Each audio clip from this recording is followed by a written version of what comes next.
Learn to be happy in any situation.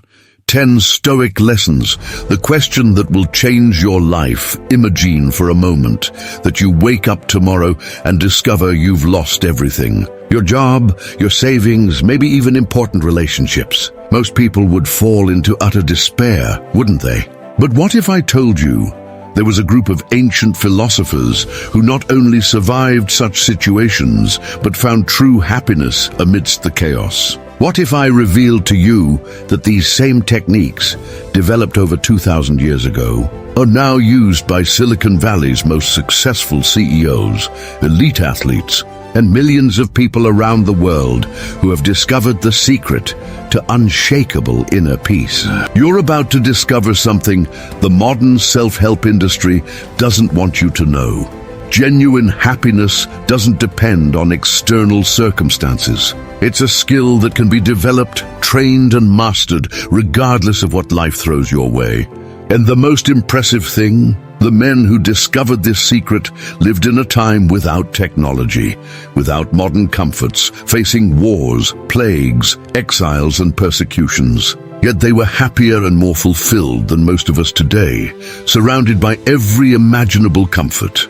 This isn't another empty motivational video you'll forget in 5 minutes. What you're about to learn changed the lives of Roman emperors, saved prisoners of war from madness, and today transforms the lives of millions. If you watch it to the end, I promise you'll never see your problems the same way again.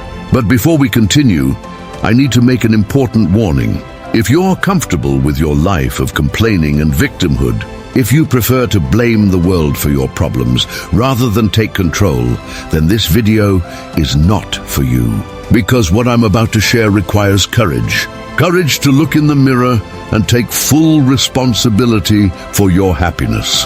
In the next few minutes, I'll reveal the 10 Stoic lessons that literally saved my life and the lives of thousands of people who applied these principles. Lessons that have been tested in the most extreme situations imaginable and have always worked. From Marcus Aurelius ruling Rome during a devastating plague, to Viktor Frankl surviving Nazi concentration camps using Stoic principles. These techniques have proven their worth time and time again throughout history. Lesson 1. Power is in what you control. The first and most fundamental lesson of Stoicism is so simple it seems obvious, yet so profound it can take years to truly grasp. Epictetus, a slave who became one of history's greatest philosophers, summed it up this way: some things are within our control and some are not. Sounds basic, doesn't it? But stop and think how many hours of your day you waste worrying about things you can't control. The weather, traffic, the economy, the actions of others, the past, much of the future. The list is endless. Now imagine redirecting all that wasted mental energy toward the things you can actually control. Your thoughts, your decisions, your actions, your reactions. This is where the magic happens. When you stop fighting the uncontrollable and focus on what is within your power, you become literally invincible. Not in the sense that nothing bad will happen to you, but in the sense that nothing can steal your inner peace.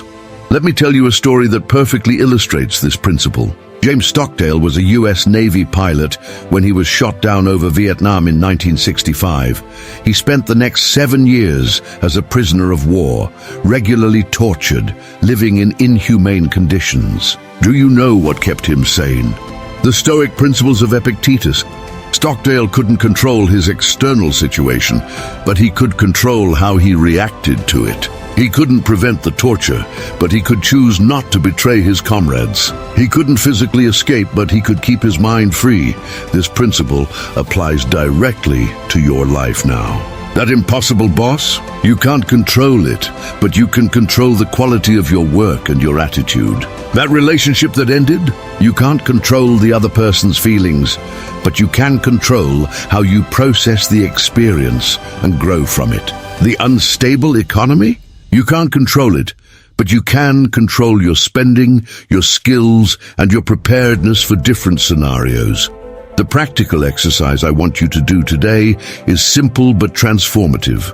Take a sheet of paper and divide it into 2 columns. In the first, write down everything that's worrying you right now. In the second, mark only the things that are truly within your direct control. You'll be shocked to discover that probably 90% of your worries are about things you can't control. And here's the secret. You have permission to stop worrying about them. It's not irresponsibility, it's wisdom. But here's the part no one tells you about this dichotomy of control. It's not just about stopping worrying. It's about channeling all your energy where it really matters. When you stop wasting mental energy on the uncontrollable, you unleash a massive amount of power to transform what's within your reach. It's as if you've been driving a car with the handbrake on your entire life and suddenly let it go. Lesson 2. The art of turning obstacles into fuel. Marcus Aurelius, the philosopher-emperor, wrote something that should be tattooed on every person's mind. The impediment to action advances action. What stands in the way becomes the way. This is possibly the most powerful and countercultural idea you'll ever encounter. While the entire world sees obstacles as problems to be avoided, the Stoics see them as opportunities in disguise. Think of a fire. The more obstacles you throw at it, wood, paper, any combustible material, the stronger it becomes. The obstacle literally fuels the fire. The Stoics understood that we can be like that too. Every difficulty, every setback, every problem is actually fuel for our growth if we know how to use it. Ryan Holiday tells the story of when Starbucks was just starting out and faced a massive crisis. They had just opened several new stores when the economy went into recession. Most companies would have retreated, closed stores, and laid off employees. But Howard Schultz saw the crisis as an opportunity. While his competitors retreated, he expanded aggressively, securing the best locations at rock-bottom prices. When the economy recovered, Starbucks had a dominant market position that it maintains to this day. Now, you might be thinking, this is easy for big companies and Roman emperors, but what about my real problems? Let me be brutally honest with you. Your relationship problem, it's an opportunity to develop emotional independence and self-awareness. Your financial struggle, it's a forced master's degree in creativity and resourcefulness. Your illness or physical limitation, it's a gateway to developing mental strength that healthy people never develop. I'm not romanticizing suffering. Pain is real, hardship hurts, and it's okay to feel that way. The Stoics weren't emotionless robots. They felt deeply, but they didn't stop there. They asked, how can I use this? What is this situation trying to teach me? What strength is it trying to develop in me?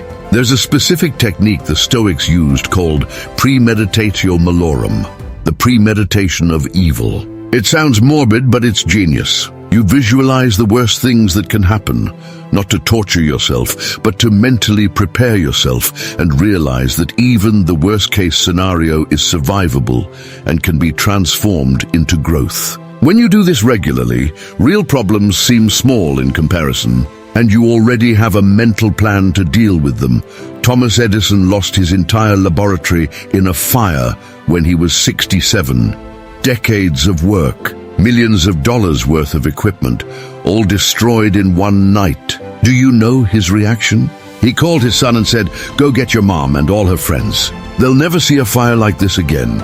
The next day, he was making plans to rebuild, saying the fire had eliminated many accumulated mistakes, and now he could start fresh. 3 weeks later, his company was producing again. This is the mindset I want you to develop. It's not toxic positivity. It's not pretending everything is fine when it's not. It's acknowledging reality, accepting what happened, and then consciously choosing to turn it into fuel for your growth. It's saying, okay, this happened. It wasn't what I wanted, but since it's here, how can I use this to become stronger, wiser, more resilient? Lesson 3. The present is all there is. Seneca, the advisor to emperors and one of the richest men in Rome, had a peculiar obsession. He constantly reminded himself and others about death, not out of morbidity, but out of a deep understanding that awareness of mortality is what gives life value. All past life belongs to death, he wrote. The present is the only time we truly possess. Have you ever stopped to think how much of your life you waste living in the past or the future? Replaying old conversations, imagining scenarios that never happened, obsessively planning for a future that may never arrive, worrying about 1,000 possibilities. Meanwhile, the only real moment, the only moment where life truly happens, slips through your fingers. The Stoics had an expression, meme into mori. Remember that you are going to die. Before you find this depressing, understand its purpose. It's not to create anxiety, but to create urgency. When you truly internalize that your time is limited, you stop wasting it on nonsense. You stop putting off that important conversation. You stop procrastinating on that meaningful project. You stop waiting for the perfect moment to start living. Steve Jobs applied this principle daily. Every morning, he would look in the mirror and ask himself, if today were the last day of my life, would I want to do what I'm about to do? If the answer was no for too many days in a row, he knew he needed to change something. This awareness of mortality didn't paralyze him. It freed him to create some of the most important innovations of our time. But here's the fascinating paradox. When you stop running from death and accept it as a natural part of life, you stop being afraid to live. When you accept that everything is temporary, your problems, your joys, your relationships, your life itself, you stop clinging desperately and begin to flow with life. Let me share a powerful exercise that transformed my relationship with time. Every night before bed, imagine that day was the last of your life. Not in a dramatic or sad way, but with gratitude. Review the day and ask, if I had known in the morning that it would be my last day, would I have lived differently? This isn't about creating regret, but awareness. Over time, you will naturally begin to live each day with more presence and purpose. Modern neuroscience confirms what the Stoics intuited 2,000 years ago. Our brains can only consciously process the present moment. Past and future exist only as mental constructs. When you're lost in memories or future worries, you're literally living in an illusion, absent from the only reality that exists. But presence doesn't mean impulsive hedonism. It's not superficial YOLO. The Stoics planned for the future and learned from the past, but they did so in the present, consciously, without getting lost in daydreams or anxieties. It's the difference between thinking about the past and thinking about the future.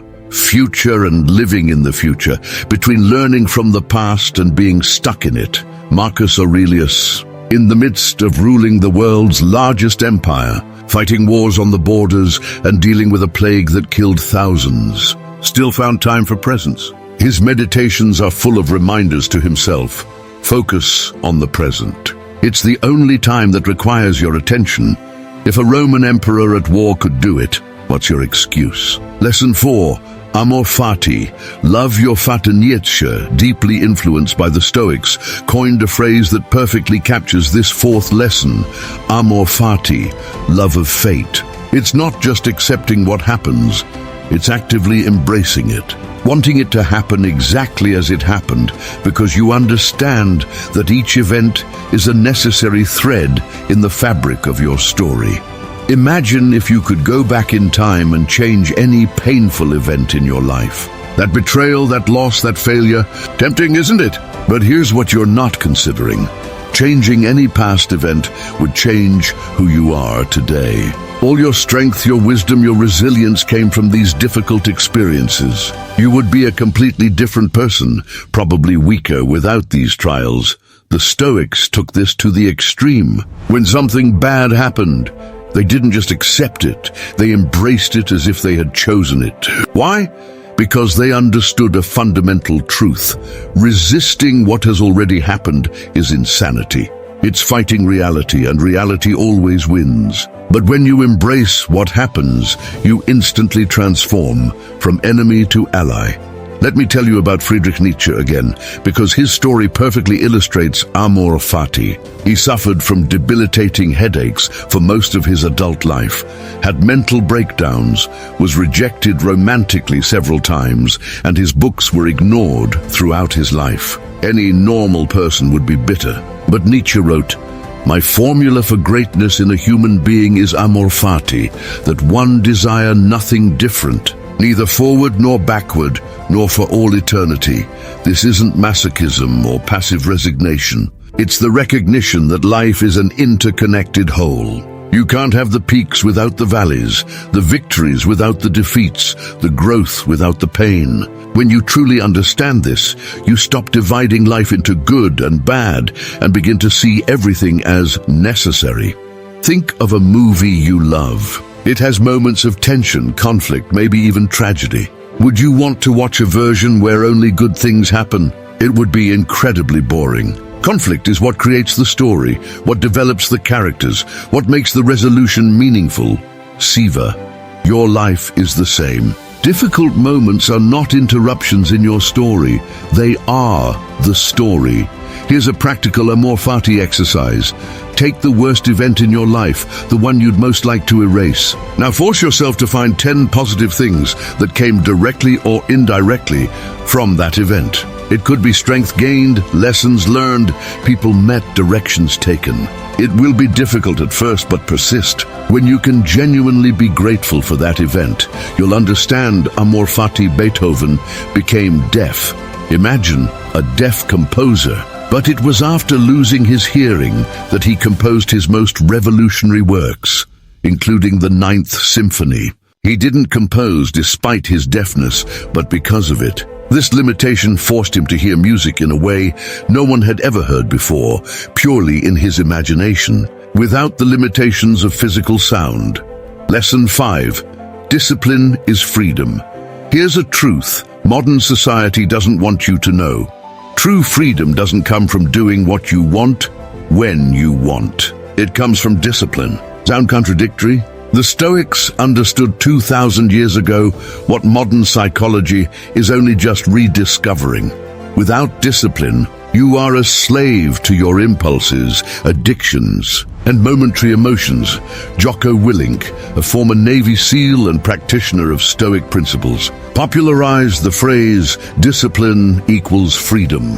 When you have the discipline to wake up early, you have the freedom of a more productive day. When you have the discipline to save money, you have financial freedom. When you have the discipline to take care of your body, you have the freedom of health and energy. Marcus Aurelius woke before dawn every day, even though he was the most powerful man in the world and could sleep as much as he wanted. Why? Because he understood that starting the day by giving in to comfort was starting it defeated. If you can't win the battle against the snooze button, how do you expect to win life's bigger battles? But Stoic discipline isn't about self-flagellation or masochistic deprivation. It's about alignment. It's ensuring your daily actions align with your larger values and goals. It's the difference between being pushed by life and consciously directing it. The Stoics practice something called ascesis, voluntary training through discomfort. Seneca, even though he was incredibly wealthy, regularly slept on the floor and ate only bread and water for days. Cato walked barefoot in public and wore simple clothes, despite being able to afford the finest. Why submit to this voluntarily? Because when you choose discomfort, it loses its power over you. When life eventually forces discomfort upon you, and it will, you'll be prepared. I'll share something personal here. For years, I was a slave to my phone. First thing I checked when I woke up, last thing before bed. Endless scrolling, instant dopamine, zero real control. So I implemented a simple Stoic rule. No cell phones for the first hour after waking up and the last hour before bed. Sounds small? This single discipline completely transformed my productivity, creativity, and peace of mind. Stoic discipline has 3 fundamental pillars. Discipline of desire, controlling what you want. Discipline of action, doing what needs to be done. And discipline of judgment, thinking clearly and rationally. When you master these three, you become unstoppable. Not because you're superhuman, but because you're consistently human. Making the right choices day after day. David Goggins, ultramarathoner and former Navy SEAL, is an extreme modern example of Stoic discipline. He was obese, depressed, and working as a pest exterminator. Through brutal discipline, waking up at 4 a.m. to run, studying intensely to pass military tests after multiple failures, he transformed himself into one of the world's toughest endurance athletes. His philosophy: when you think you're at your limit, you're only at 40% of your true capacity. Here's the practical challenge. Choose a small but meaningful discipline and commit to it for 30 days. It could be 10 minutes of meditation, 20 push-ups, writing a page, anything. The important thing isn't the activity itself, but building the muscle of discipline. When you prove to yourself that you can maintain a small discipline, you build confidence for larger disciplines. Lesson 6. You are not your thoughts. This is perhaps the most liberating and yet the most difficult lesson to truly grasp. You are not your thoughts. You are the observer of your thoughts. The Stoics understood something that modern cognitive therapy rediscovered 2,000 years later. Our thoughts are not facts. They are merely mental events that we can choose to believe or not. Epictetus taught that it is not the things themselves that disturb us, but our opinions about them. Think about it for one moment. An insult only hurts if you choose to interpret it as offensive. A loss is only devastating if you judge it as such. Reality is neutral. We are the ones who add the emotional coloring. Viktor Frankl, psychiatrist and Holocaust survivor, discovered this in the most extreme way possible. In the concentration camps, where everything had been taken from him, family, freedom, dignity, health, he realized there was one thing the Nazis could never take away: his freedom to choose how to respond. Between stimulus and response there is a space, he wrote. In this space lies our power to choose our response. In our response lies our growth and our freedom. Your brain produces about 60,000 thoughts a day. Most of them are repetitive garbage, unfounded worries, automatic judgments. If you believe and react to every thought that crosses your mind, you are living in constant chaos. The Stoics developed the ability to observe their thoughts like a scientist observes data, with curiosity, but without attachment. Here's an exercise that will change your life if you practice it consistently. When a disturbing thought arises, stop and ask yourself, is this a fact or a story I'm telling you? For example, my boss hates me is a story. My boss didn't respond to my email is a fact. I'm going to fail is a story. This project is challenging is a fact. See the difference? Most of our suffering comes from mistaking our stories for facts.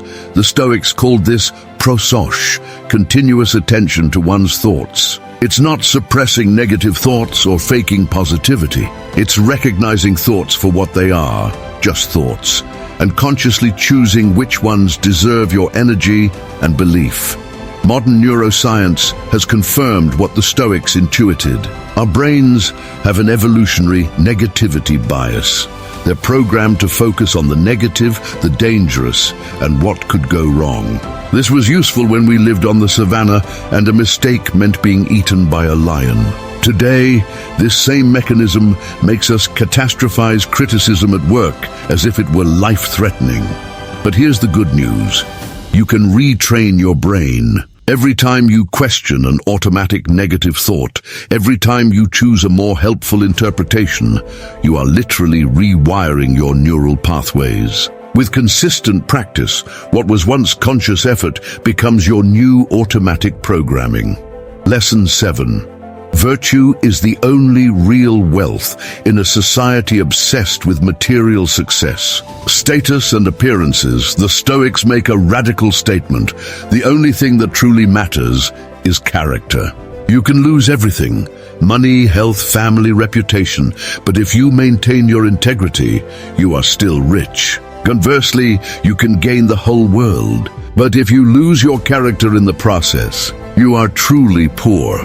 The Stoics identified 4 cardinal virtues: wisdom, seeing things as they truly are; justice, treating others fairly; Courage, doing the right thing even when it's difficult.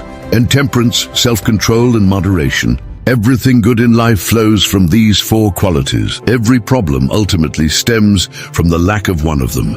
Cato the Younger is the supreme example of Stoic virtue in action. During the Roman Civil War, when Caesar offered pardons to all who surrendered, Cato chose suicide rather than live under what he saw as tyranny. Extreme? Yes, but it illustrates the Stoic point. There are things more important than life itself. Living without integrity is not really living. Now, you don't need to be so dramatic, but ask yourself, how many times a day do you compromise your values for convenience? That little lie to avoid discomfort, that silence when you should speak, that action you know is wrong but everyone does. Every compromise is a small suicide of character. Warren Buffett, a modern practitioner of Stoic principles, said, "It takes 20 years to build a reputation and 5 minutes to destroy it." But the Stoics would go further. Even if no one ever discovered your unethical actions, you would know. And living with the person you've become through these commitments is the true punishment. Here's the part most people don't understand about virtue.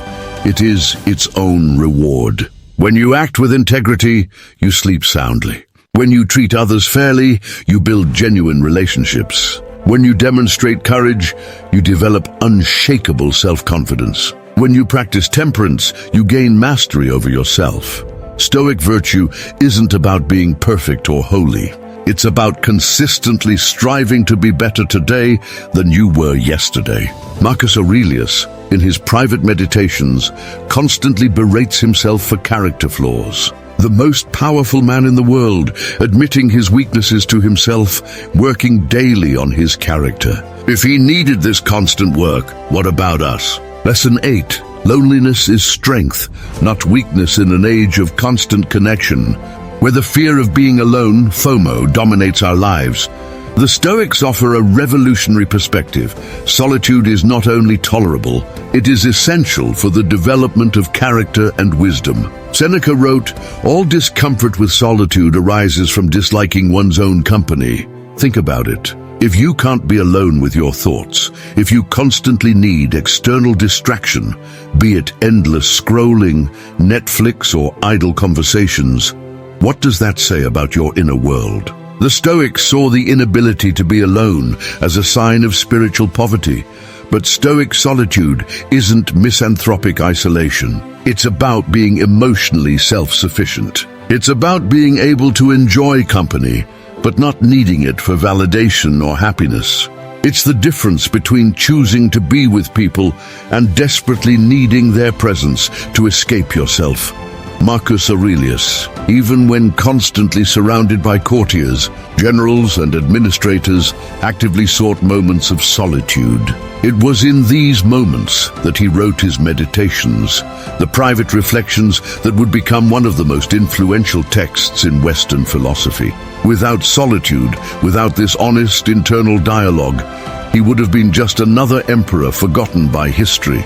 Solitude is where you find your true voice, not the echo of others' opinions. It's where you can examine your motivations without social pressure. It's where you develop the strength of character that no external validation can provide. There is a powerful Stoic exercise called inner retreat. It doesn't have to be physical. You can do it in 5 minutes in your office. Close your eyes and imagine yourself in a place of perfect peace and solitude. It could be a mountain, a deserted beach, or a silent temple. In this mental space, you are completely alone, yet completely at peace. Practice regularly, and you will develop the ability to access this inner peace, even in the midst of external chaos. Modern science validates what the Stoics knew intuitively. Regular periods of solitude improve creativity, mental clarity, emotional regulation, and even empathy. When you're constantly reacting to external stimuli, your brain doesn't have time to process, integrate, and create. Solitude is where mental digestion happens. Lesson 9. Practice cosmic view. When you're stuck in traffic, irritated because someone cut you off, the Stoics suggest a peculiar mental exercise. Imagine yourself floating upward, seeing the car from above. Then the street, the neighborhood, the city, the country, the continent, the planet, the solar system. Continue until you see Earth as Carl Sagan described it, a pale blue dot floating in the vastness of the cosmos. Suddenly, that traffic problem seems ridiculously small, doesn't it? This is the Stoic view from above, a mental exercise to gain perspective. Marcus Aurelius practiced constantly. Observe the stars in their course as if you revolved with them. Such thoughts purify the mind from the filth of earthly life. It's not about minimizing real problems or pretending nothing matters. It's about proper perspective. Your problems are real and valid, but they are not the center of the universe. You are a small part of something infinitely larger, and paradoxically, this is liberating, not depressing. When you understand your place in the cosmos, a brief flash of consciousness in billions of years of universal history, two things happen. First, your problems are given proper proportion. That argument on Facebook? Irrelevant on a cosmic scale.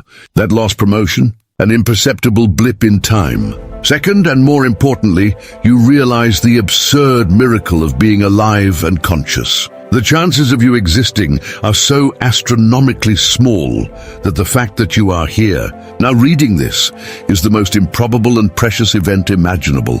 Carl Sagan, though not explicitly Stoic, captured this perspective perfectly. The cosmos is within us. We are made of star stuff. We are a way for the universe to know itself. When you truly internalize this, everyday problems don't disappear, but they gain proper context. Astronauts often report the overview effect, a profound cognitive shift when viewing Earth from space. Boundaries disappear, conflicts seem absurd. The fragility and preciousness of life become undeniable. The Stoics develop mental techniques to access this same effect without leaving the ground. Here's the practical exercise. Every night before bed, spend 5 minutes contemplating the vastness of the universe. Think of the billions of galaxies, each with billions of stars. Think of time, the 13.8 billion years before you, the billions to come. Not to feel insignificant, but to appreciate the cosmic privilege of being conscious here. Now, Lesson 10. Death is the best teacher. We have reached the final lesson, the most difficult and the most important. In our culture that does everything to deny and hide death, the Stoics did exactly the opposite. They kept it constantly in mind. Memento mori, remember that you will die, was not a morbid motto, but a vital reminder to live fully. Seneca advised, let each man count each day as a separate life. Imagine living each day as if it were a complete life. Birth upon waking, death upon sleeping. How would that change your priorities? What conversations would you have? What nonsense would you ignore? Steve Jobs, in his famous Stanford speech, revealed how his cancer diagnosis clarified everything for him. Remembering that you're going to die is the best way I know to avoid the trap of thinking you have something to lose. You're already naked. There's no reason not to follow your heart. Death awareness isn't about living recklessly or hedonistically. It's about clarity. When you deeply accept your mortality, the superfluous naturally falls away. Unnecessary drama, trivial concerns, procrastination of important things, all of this becomes obviously absurd in the face of finitude. The Japanese samurai, influenced by principles similar to the Stoics, had the concept of living as if you were already dead. Paradoxically, accepting death freed them to live and fight without fear. When you already consider yourself dead, what is there to fear? But here's the most profound insight about death. It is what gives life meaning. Imagine if you were immortal. You could postpone everything endlessly. I'll fix this relationship next century. I'll start that project in a few decades. Nothing would have any urgency or importance because there would always be more time. The scarcity of time is what makes it precious. There is a powerful but challenging Stoic exercise. Vividly imagine your own funeral. Who is there? What are they saying? What legacy have you left? Most importantly, will the life you are living now lead to the funeral you imagined? If not, what needs to change? Death is also the great equalizer, the ultimate reminder of our shared humanity. Kings and beggars, geniuses and fools, saints and sinners all meet the same end. This isn't depressing. It's deeply connecting. We're all in the same boat, sailing toward the same destination. This should make us more compassionate, not more cynical. Transformation begins now. You've reached the end, but in truth, this is just the beginning. The 10 lessons I've shared aren't just concepts to contemplate. They're tools to use, muscles to develop, skills to master. Stoicism is not an armchair philosophy. It's a daily practice, a way of life. Let me be brutally honest. Most people who have watched this far will return to their normal lives within 5 minutes. They'll feel momentarily inspired, maybe share the video, and then continue living exactly as before. Don't be the majority. Be the exception who actually applies what they learned. Here's your action plan starting today. First, choose one lesson out of the 10. Just one. The one that resonated the most. The one your gut tells you need most right now. Focus on it for the next 30 days. Don't try to embrace them all at once. That's a recipe for failure. Second, implement one practical exercise related to that lesson. It could be the dichotomy of control every morning, the cosmic vision every night, questioning negative thoughts, anything. Consistency trumps intensity. Better 5 minutes every day than a sporadic hour. Third, find your tribe. Stoicism can be practiced alone, but it flourishes in community. If you've made it this far, if these ideas resonated with you, you're not alone. Millions around the world are rediscovering this ancient wisdom. Subscribe to the channel, activate the bell, and share your experiences. Let's build a community of people committed to real growth, not superficial motivation. Fourth, be patient but persistent. Stoic transformation doesn't happen overnight. It's small daily changes that accumulate into profound transformation. Marcus Aurelius practiced this his entire life and still considered himself a student. If the Roman emperor had the humility to continue learning, we certainly can too. Fifth, and most importantly, start today. Not tomorrow, not Monday, not New Year's. Today, procrastination is the opposite of stoicism. Every moment postponed is a moment lost, and you don't have infinite moments. Remember, you don't need perfect circumstances to be happy. You don't need life to be easy to have peace. You don't need external approval to be valuable. Everything you need is already within you, waiting to be developed. The Stoics, they have proven this under extreme conditions. Marcus Aurelius ruled through plague and war and found serenity. Epictetus was a slave and found freedom. Seneca lost everything and found inner richness. Viktor Frankl survived the Holocaust and found meaning. If they could do it under such extreme circumstances, you can do it in your life, no matter how difficult it seems. But here's the final secret, the one that separates genuine practitioners from philosophical tourists. Stoicism isn't about becoming invulnerable or emotionally dead. It's about conscious resilience. It's about feeling deeply, but not being controlled by feelings. It's about accepting reality, but working to improve it. It's about finding peace in chaos, purpose in suffering, growth in obstacles. You have a choice now. You can treat this as just another motivational video, feel good for a few minutes, and then return to your usual life. Or you can treat this as the turning point. The moment you decided to stop being a victim of circumstances and become the architect of your own inner peace. If you choose the second path, know that it won't be easy. There will be days when you forget your principles, when you give in to old patterns, when you question whether it's worth it. In those moments, remember, the very fact that you're trying already puts you ahead of 99% of people. Every small victory over yourself is a monumental victory. The Stoic journey is paradoxical. The more you practice, the more you realize how much you have to learn. The stronger you become, the kinder you become. The more accepting you become, the more capable of change. The more disciplined you become, the freer you become. The more you face death, the more alive you feel. In the darkest moments of human history, when civilizations fell, when plagues ravaged, when tyrants oppressed, Stoic principles shone like beacons of hope. They have survived 2,000 years, not because they are easy or comfortable, but because they work. They transform suffering into wisdom, obstacles into opportunities, ordinary mortals into extraordinary beings. Now it's your turn. The torch has been passed down through generations, from Zeno to Seneca, from Marcus Aurelius to Epictetus, through the centuries until it reaches you, here, now. What will you do with it? If this content touched you, if you feel it's time for real change, then take action. Subscribe to the channel, not just to receive content, but as a public commitment to your transformation. Leave a like not just for the algorithm, but as a vote for yourself. Comment not just for engagement, but to declare your intention to change.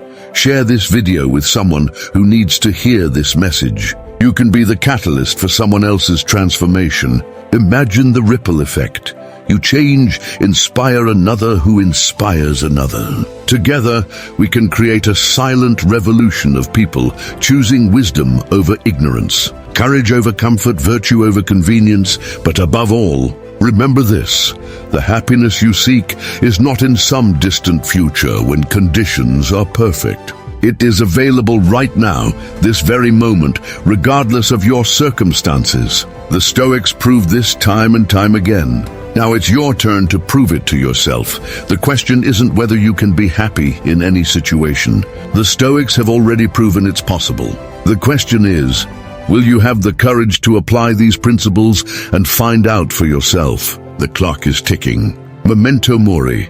Every moment that passes is one that won't come back. But every moment is also a new opportunity to begin, to choose differently, to be better.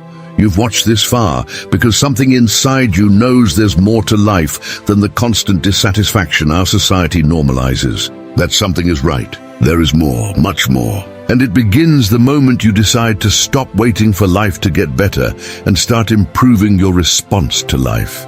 The ancient Stoics didn't have YouTube. They didn't have the internet. They didn't have instant access to ancient wisdom. You do. The question is, what will you do with this extraordinary advantage? Years ago, I was where you might be now.